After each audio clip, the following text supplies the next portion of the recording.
Hi, I'm Charles Galda. I lead Vision New England. Welcome to our Church in Action podcast. We talk about making disciples, doing justice, and sharing Jesus to accelerate evangelism. Because when the people of God do the work of God, it transforms lives, our communities, and the world. Today, we've got a special guest with us. Bjorn Anderson leads Young Life in the greater Northeast. And Bjorn has been around New England for a long time, but I'm going to let him share more about himself. But Bjorn, thanks for being with us today. Yeah, absolutely. It's great to be here, Charles. We've been friends for a while and love Vision New England, and glad to be part of this conversation today. So thanks. Thanks, appreciate it. Well, maybe if you could start, I gave you a little bit of an introduction, but maybe introduce yourself a little bit more. Where are you from? How did you end up at Young Life and in New England? Yeah, absolutely. So, I wound up in New England because I was born in New England. So I'm a native New Englander. I grew up in Lexington. It was a short path to New England for you. Correct. Very, very short path. I was born in Boston at Brigham and Women's Hospital. But I grew up in Lexington, Massachusetts, the birthplace of American liberty. So you're welcome for that. And I grew up at Grace Chapel in a really wonderful, just really supportive Christian home. It's I don't know, maybe it's trendy these days for people who grew up in Christian homes to find all the reasons that their parents were hypocrites or something. But my parents are my heroes, were and are my heroes. My dad passed away about 2 weeks ago or 3 weeks ago, actually, but left an amazing legacy in my life and the lives of a lot of people. So I had a great upbringing in the church, but I'd never heard of Young Life. I was real involved in the youth programs and the student ministries at Grace Chapel, which were super formative for me. But I got involved in Young Life when I went to college down in Virginia. And a guy across the hall from me in my dorm, he had met Christ in Young Life. They were having like a leader training program. He invited me to it. I didn't know what it was. I thought it was just like InterVarsity, like another Christian fellowship. And I just wanted to meet Christians at college. So I went, and I was just instantly drawn. The group of people, of students that I was a part of, seemed to be so in love with Jesus, but also so desiring to like winsomely engage like all types of people, non-believers, like on the campus. And they were just so fun. And it was a really unique community for me to be a part of. So I ended up getting trained as a Young Life leader almost without knowing it, and got involved as a volunteer Young Life leader in Virginia in the mid-90s for a few years in college before coming back on Young Life staff in New England about 20 years ago. So that's kind of how I got connected with it. And I would say the thing that really engaged me initially about Young Life was I would watch students come into a Young Life meeting who were clearly not kids that would have attended my youth group. Like they were smoking cigarettes outside, they were swearing, they were rough. And I thought, as a youth group kid, I thought, like, who is letting these kids into this youth group? Someone needs to tell them to stop swearing. But then a leader would stand up and talk about Jesus, and these kids would listen. Like they would listen to a person stand up for 15 minutes and talk about Jesus. And I thought, this is crazy. And then I realized it's because that leader had spent time building relationships with those kids. So they at least would listen. That doesn't mean that they became lifelong disciples, but some of them did. And so that really drew me, that Young Life had at least some heart and mechanism for reaching out to students that would not normally be part of a church, even as effective and as fruitful as that was, like in my life, to be part of a church and a youth ministry. So anyways, maybe more than you wanted to know, Charles, but there you go. That's great. And there's an effective model then there too of training someone for leadership, maneuvering someone into leadership without them ever being told or asked that's what they're doing. Yeah, it could have been, it was maybe a little high on, on time and formation. Maybe some information also could have been good to go along with that, but it was a great training time for me. I used to have a boss who would say, don't ask the question if you don't want the answer. I know. Right? So don't ask somebody to be a leader if you think they might say no. Just move them along. No, I just kind of fell into it. So still here, 25 years later. So. Right. So you gave us a little bit of flavor about what you experienced in Young Life, but maybe step back a little bit, and can you, for folks who may not know it, what is Young Life?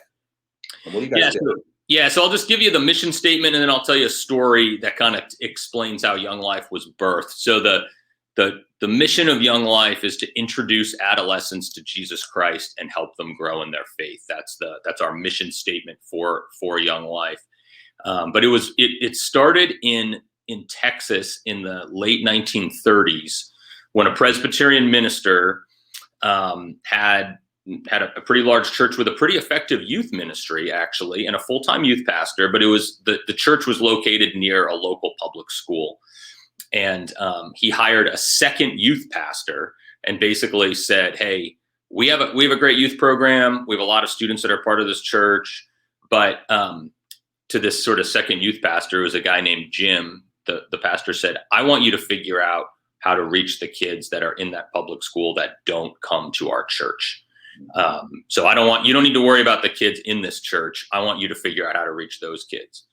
In the 1930s in Texas, Charles, I don't know how many kids didn't go to church, but apparently there were some that weren't going to that church, And so that guy was named Jim Rayburn, and he basically started figuring out ways to build relationships with kids in that public school. And so he would start going to football games and meeting students in the stands and volunteering at the school and seeing if he could help, like work with the students at a practice and going in, and he'd have lunch in the school in the lunchroom. And eventually he knew a group of students that maybe didn't want to come to a church. So he invited them to something. He called it Young Life. Going out of the church building. Yeah, exactly. Yeah. That can't work. It was very much, all about, way less about who was coming to him and way more about who he was going out to, right? If that makes sense. Yeah. And so, and then he basically developed programs that were called Young Life, as opposed to First Presbyterian Church Youth Group. Mm-hmm. That would be a place where students who weren't a part of church would be more comfortable coming, where they could, they designed programs that were designed for unchurched students, but all with a focus on them learning and understanding about who the person of Jesus Christ is. And of course, that model comes from the fact the way Jim entered the world of those high school students in Dallas in 1940 is the way God entered our world in the person of Jesus Christ. Like before he invited us to him, he came to us, showed up as a baby, showed up in a stable in Bethlehem, and showed up at weddings and at funerals and in the lives of people, and invited them into a relationship with him. So that's sort of a story that illustrates sort of what Young Life is like. Here in New England in 2021, we're a long way from Dallas, Texas in 1939. So the methods we use are maybe slightly different, but the heart is that in every community where there's Young Life, there would be a group of adults who love Jesus, are part of a local church, but are basically sent out to build relationships with high school and middle school students in those communities, and then design programs to bring those students together to build community and hear about the person of Jesus Christ. And how many, I don't know how you track it, Bjorn, or how many communities or schools are you in, or how many kids do you interact with in a year? Do you look at data like that? We do have some data on that, and I think we would track it by communities or towns that we're involved in, and so in Eastern New England, so like Maine, New Hampshire, Eastern Massachusetts, Rhode Island, we have somewhere between 45 and 50 towns where Young Life operates in that town in varying degrees. Some of those means there's a full-time staff person building ministry with students in that town. Some it means that there's a team of volunteer leaders that are building relationships with students in that town. And I would say that of that in those communities and that geography, we go as far north as Bath, Maine, down to Newport, Rhode Island, in that sort of Eastern New England geography that I work with, that we interact and know by name, somewhere between 3,000 or 4,000 students. That doesn't mean they're all involved with a Young Life program, but that means that a Young Life leader knows them and has a level of relationship with them. I think I heard. So tell me if this is fair. I think I heard what maybe is the secret sauce in Young Life of going out. Yeah. Right. Yeah. In building relationships by engaging in their lives, and then that opens a door to at some point talk to them about Jesus. Is that fair to think about that as the secret sauce, or is it more? Yeah, absolutely. Yeah. So we would say, we think about this John 1:14, the word became flesh and made his dwelling among us. Like Jesus, he dwelt among us, he tabernacled, he lived among us. And so I think I said this before, but as staff and leaders, we're much more concerned about the students we're going out to than the students that are coming into us, although we want to interact with both, of course. So yes, that would be the idea, is we're always talking about, okay, how can we be in the community or serving a school or serving a neighborhood for the opportunity of like building the shalom, building the wholeness and health of that neighborhood, and interacting, having positive relationships with students, for the hope that we could cross that bridge by sharing about the person of Jesus at some point down the road.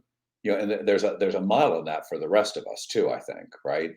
Because a lot of our evangelistic efforts revolve around, I know you're my neighbor or a coworker, I invite you to church and that's my job, and now I'm done, right? Mm-hmm. And there's nothing wrong with inviting people to church, and sure do it, but we find that less and less effective over time. The folks aren't interested in coming to church. But now if I go out and I'm serving in the community, right, now I can, right, and I'm in your life and you're in my house, and now I talk to you about Jesus instead of saying that's my pastor's job, which I think we've all done at some point. Now you're interested in coming to church because you got saved. Right. Now you actually want to come to church, right? Yeah. And to be fair, I mean, we do find that a lot of the students, their encounter with Jesus, if they make a decision to follow Jesus or have a relationship with Christ, that does frequently happen at a Young Life event or a camp or, something. But generally, those students have attended those because they've built a relationship with a staff or leader, like just in the context of the local community, because that leader has showed up at their sporting events, built a relationship with them or tutored them or, something like that. So, yeah. And they're going because they've got a relationship and it sounds fun. That's correct. Yeah. And there's nothing wrong with that. That's not different than they're going because they like the location of the church and the music. Yeah, that's true. Yeah, that's a good. Get to hear about Jesus. Yeah. Mm-hmm. Right? Yeah. And so I'm thinking of a pastor friend of ours, Chris Gepner, up in Vermont. Yeah. And Chris will share the gospel in 3 minutes, right? Mm-hmm. Right. Do you guys is there a standard way that Young Life people, that once now you and I have a relationship, I know you're sensing this is a time to have the conversation. Is there a standard way you guys present the gospel, or is it a little more organic, free form, right? How do you guys do that? Yeah, I mean, I think that we do not have a standard way to do it, because we would feel like our hope is that we're empowering and training our staff and leaders to like have to be able to relationally share it in such a way, share about Jesus. And our hope is that we would ask questions that would prompt them to think more deeply about their lives, right? So and think more about the person of Jesus. But I think we would want to do it. We would like to do it kind of as relationally as possible, but we would want to always connect. We would want to ask them the question a lot about, like, eventually, would you consider following Jesus? Would you consider what it would mean to follow Jesus? And then a lot of times the model, now they might not know what that means. That term might be very foreign. But the hope is that it's sort of been incarnated in the life of the leader. I'm a follower of Jesus. Yeah. And we know each other. Like, we've been hanging out, like I've been tutoring you, or I've been cheering you on at your soccer games. And so this is what following Jesus looks like for me. Would you like to be a part of that? Because I can show you how to do that. Does that make sense? So we'd like the sort of the gospel presentation to be as relational and a step into a deeper relationship with Jesus and the leader, as the process has been to that point, right? And when I think about Chris, he's usually doing that standard gospel message in front of 1,000 people. Yeah. Right. Yeah. So it can't be relational, but you're making a good point about that. Doesn't work when I'm sitting one-on-one with the person. It's going to come across as a canned message as opposed to the relationship. Yeah.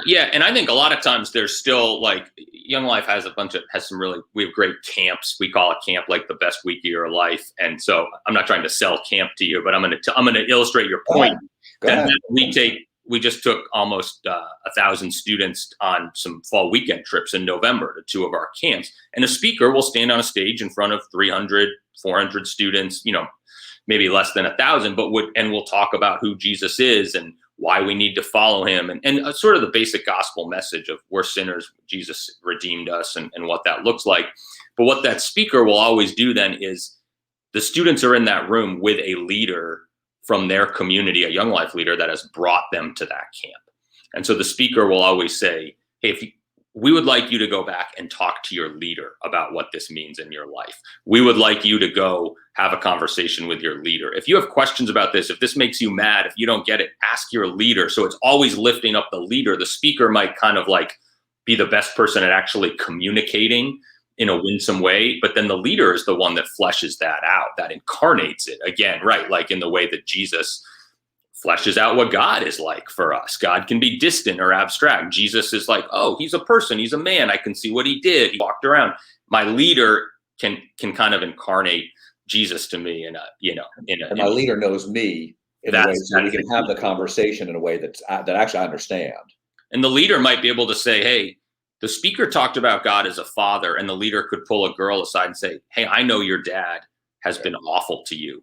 And I've walked with you through that. And so, but let me tell you why God calls himself father and why he's different than your father. Because I'm giving a very specific example, but the leader would know that about a student's life to be able to really flesh that out, that message. You mentioned that you will ask questions to young people to get them thinking about God and thinking about it. So we've got a lot of people who listen who will have children and grandchildren. What are some of those questions that we can be asking our kids to think about things like that? Yeah, that's really good. That's really good. So, we like to, I can think of like sort of, sometimes we talk about like best friend questions. So questions that aren't like necessarily spiritual in nature, but are going to get you thinking on a deeper level, so it could be something as simple as like, hey, what energizes you in your life right now? Like, what are you excited about in life? Or like, what are you looking forward to in life right now? Now, these are, again, questions you're not going to ask this like in the Young Life context. I don't meet a student for the first time. Like, oh, hey, Ben, I'm Bjorn. Like, what excites you about your life right now? Like, I'm a weirdo if I ask you that, but in the context of a deeper relationship. And as you're talking about like children or grandchildren, but I think kind of getting at questions that really are going to help them talk about, their emotions. So again, like, what are you excited about right now? What's something that like really stresses you out right now? Here's a question we've talked about a lot is like, what are some problems you see in the world that you think need to be fixed? Because I think that especially in this younger generation, there's a huge bent towards justice in a really good way. And so like getting them thinking, and a lot of people, but especially younger people have a lot of opinions about things that are wrong or broken in the world that they see. And so just being able to listen, why do you think that? Like, why do you think that's wrong? Do you think there's a standard of right and wrong that, I'm getting further down the line, maybe leading the witness a little bit, but like, so that's sort of an example of a question we like to ask. But that's a really important point too, because some of our evangelistic tools of the older generation, and I put myself there, telling, not about asking. Yeah. And telling doesn't seem near as effective. And Jesus did more asking. He did. And telling, right? And it forces you to think now, right? And put into words and articulate. There's something I think really valuable about that. So I think there's a lot we can learn from you guys. Well, yeah. And I think that there's sort of this, I think it's, for a younger generation, especially, justice is important, but having a voice, like there's a lot of talk about, I want to have a voice in this decision, or I want to have a voice into this. And so it's at least like saying, hey, I'm going to give you a voice. Like you tell me what you think is wrong with this or the world, or what's hard about that. And then I think, Charles, what I would say is that the turn comes is that not just the younger generation, but everybody can pretty easily point out the sin and brokenness in the world and in other people. It takes the Holy Spirit to convict you to point that out in your own life, right? And that's somewhere where the disconnect is. Like Jesus says, like the Spirit is going to convict of sin. And so if as a student, I can point out all the injustice in the world, which is very real, and needs to be addressed by the church, right? But then it might be harder for me to see that there's some level of darkness, sin, injustice in my own life, that in some way I'm not just a victim of sin, but I have some level of participation. Again, that I'm not trying to equate that, we all have the same level of participation as some of these larger broken systems do. But I think then to be able to gently ask the question, like, do you see brokenness in your own life? Does some of what's going on in the world mirror what's going on in your own life? Now, again, that takes time. Yeah. The Spirit has to be real sensitive to that. And that's what we really pray for. Because we might talk about injustice or brokenness in the world or in their school or in their neighborhood. And the hope is that they would see that God's kingdom can be about rectifying that, but that we would also see that that God's kingdom wants to penetrate their own individual lives too. So that's a little bit about how you guys are doing evangelism. Yeah. And so once they're evangelized, right? Or they make a profession of faith, maybe better terminology. Yeah. Is the next step, hey, plug them into a church, and now they're responsible for disciple making, or do you guys deal with disciple making as well? Yeah, I mean, yes, the answer is both of those things. So I'll give you two answers to that. Yeah, so like the second half of our mission statement is, well, it's to introduce adolescents to Jesus Christ, first half. Second half, and help them grow in their faith. Like, it would be odd if I've built a relationship with this student.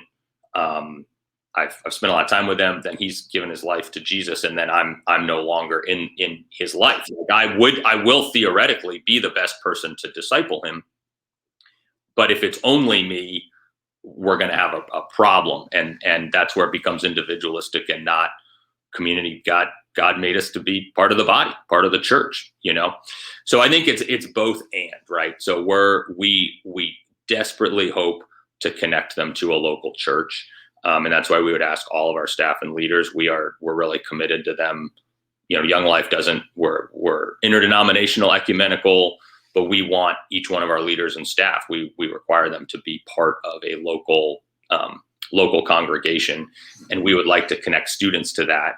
But then Young Life does have small group Bible studies. We have opportunities for them to serve on mission trips or serve at camps, and have a deeper, walk more deeply in the process of discipleship.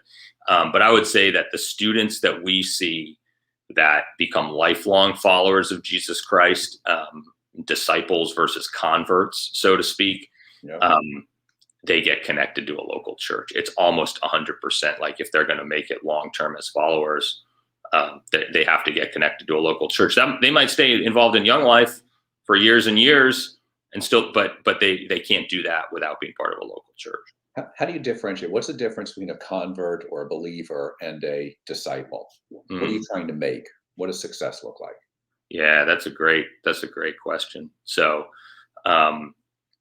I think a convert is someone who has, like, it's based on a one-time decision. A disciple is someone who's based on a lifestyle, right, of following Jesus. So we would like people to be not just have prayed a prayer or attended a camp that was where they gave their life to Jesus. But we would like to see fully formed followers of Jesus who, like, love God with all their heart, love their neighbors as themselves, and they desire to make more and better disciples. So that's biblical, like where we want it to go. Some markers we look at are they part of a local church? Like, that is an important marker, I think, along that way. Do they have a heart for the lost? And that's more like Christian-y language to say heart for the lost, but we would see great growth in discipleship if a student wants to start following Jesus, makes a commitment to Jesus, and then starts really wanting to pray for some of their friends who don't know Jesus, or even being aware that their friends need to know Jesus and would be interested in inviting them to Young Life or church. So I think some of the key markers would be, like, we would love to see church involvement, and then also like a heart for the lost and a heart for service and evangelism. Mm-hmm. But it's like, Charles, with a lot of these students, it's a long journey. It's a long process. And it's not like, oh, now you accepted Jesus, so here's the 3 markers we want you to hit, and let's try to check these boxes. But as leaders, we know that we might be kind of looking in that direction with students. And it's a long journey to become a follower, right? It's a lifetime journey to become Yeah. a follower of Jesus. And you only have them, even though you may have lifetime relationships, you have them as part of young life, typically for somewhere between months to 6 years tops. Yeah, I mean, so Wildlife is our middle school ministry, aptly named. And theoretically, a student could be involved starting in 6th or 7th grade and stay involved through senior year of high school as a participant, right? As a student. I will say the majority of our volunteer leaders, college aged or career aged, like probably 75% or so they were involved as participants when they were in high school. Gotcha. And so that's another good step, is they could serve and lead and give back. But of course, then they're going to also be part of the church as well. So it is interesting, though. I think Young Life has a good track record of staying very involved with students for a long period of time. Like 2 days ago, I had breakfast with a 23-year-old. He's a college grad who I met when he was 15. He's not involved with Young Life. He's actually interning at his church in San Diego. He was home on break.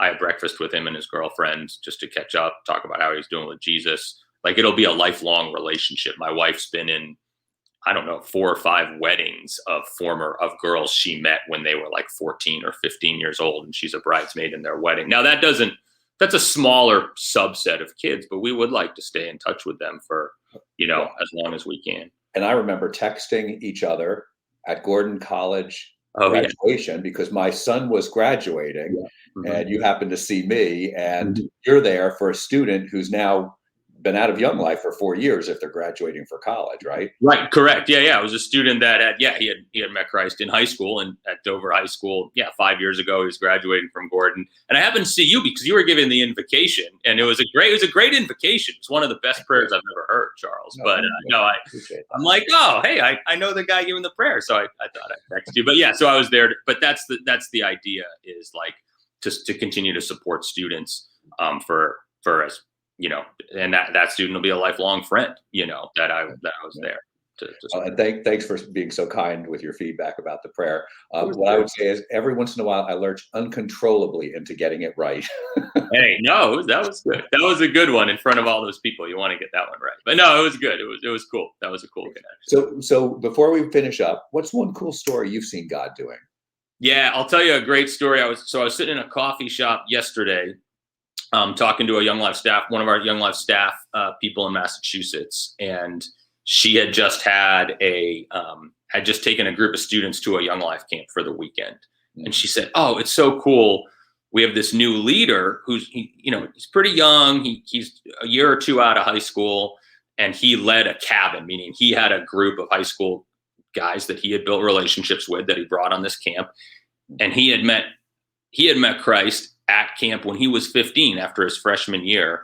And she just was saying, it was so cool. I remember his very first prayer. We asked, at a Bible study, we asked if he could pray, and he just said, "Dear God, thank you."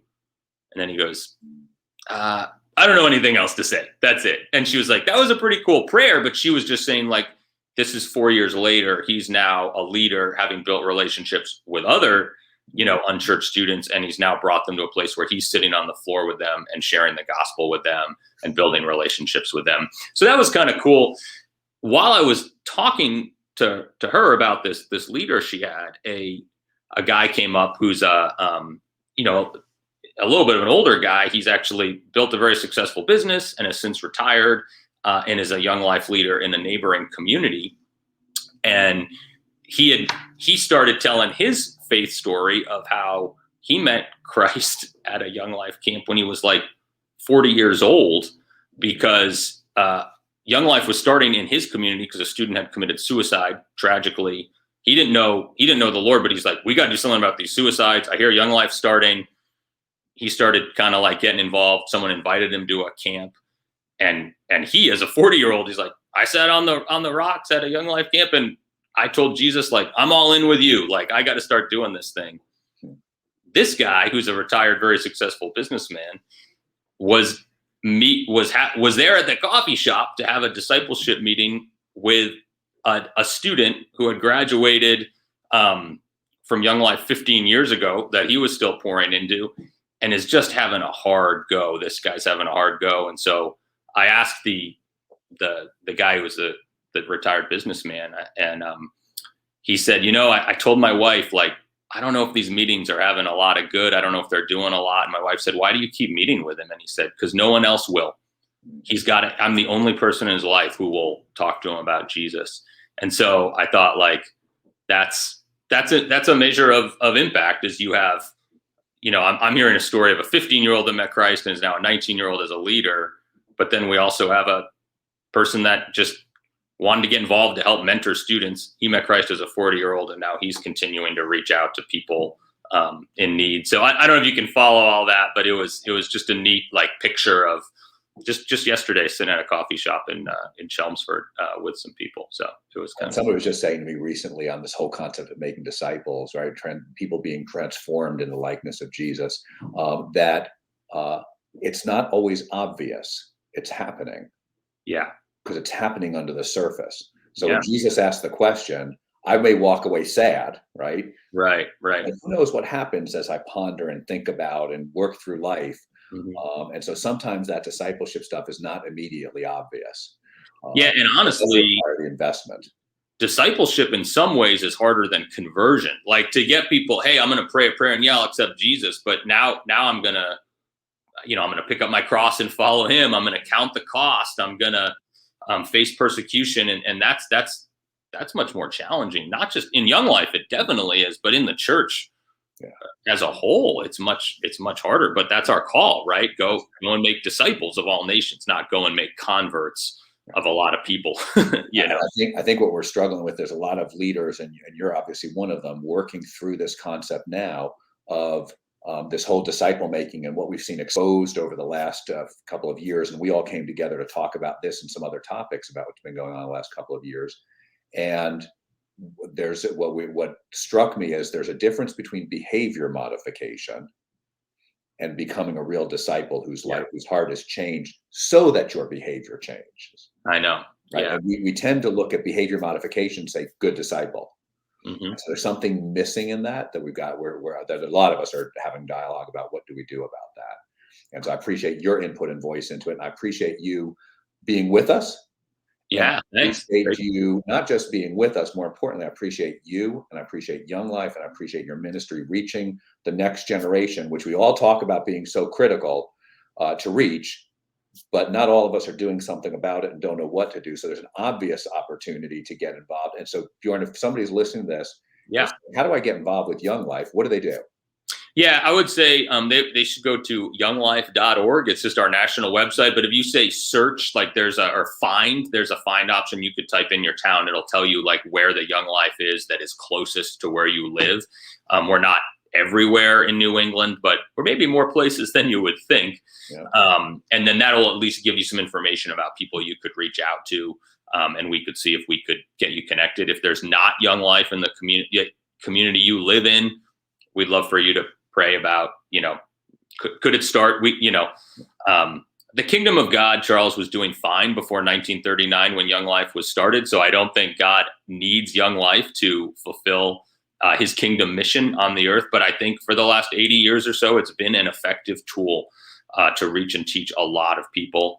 And someday it'll end, whether it's when Christ comes back or for some other reason it comes, ends. But until then, we'll keep going after it and doing what God's called us to do in our little corner of the world. And so, we'd love for you to get involved, but younglife.org is it's our national website, but there's a find in there and you can look, or you could reach out to myself or Charles. I don't know if Charles, I'd be happy if you wanted to put my email or contact info in show notes or anything like that. And I could kind of help direct people to where Young Life is active. We'll add it in there too. And if you have any trouble finding any of that, you can email us at info@visionnewengland.org and we'll get you connected too. That's great. Yeah. So, hey, thanks. Vision New England has been so encouraging. And sometimes I just feel like I'm like, am I the only one thinking about this? And like to be part of a network of networks of really great kingdom-minded people doing all kinds of stuff, right? All over New England, obviously churches and church planning, but doing justice, thinking about business and missions in really holistic and kingdom-oriented ways. It's been really encouraging for me personally and a blessing to Young Life. So thanks to you, Charles, and the VNE team for leading us well and building the kingdom here. Thanks. I appreciate that. And thank you. I'm blessed to be working with you. I always think about, I'm glad God put us here laboring together. Yeah, it's good. It's good stuff. So thanks. And thanks to our producer, Jessica Mangano. Thank you to our sponsor, the Luis Palau Association, who's dedicated to proclaiming the good news, uniting the church, and impacting cities worldwide. Please like this, share it, follow us on Facebook, YouTube, Apple, Amazon, Google, Spotify, and in January, available on Life Changing Radio. And you can find out your local radio station at lifechangingradio.com. We'll be on Sundays at 2, and you can find more information at visionnewengland.org. Next week, we'll have the Reverend Dana Baker on from the Boston Trauma Healing Collaborative, and she's going to be talking about programs that churches are implementing to address trauma in their church. Trauma before COVID was an issue in a lot of churches. A lot of the behavior we're seeing today suggests trauma is going to be a big issue coming out of COVID, as people have dealt with all of the outcomes and issues related to it. It's a great opportunity to help your church community. It's a great opportunity to help your community. So big need for us post-COVID. Bjorn, thanks again. God bless you, brother. Thanks, Charles. Thanks, everybody.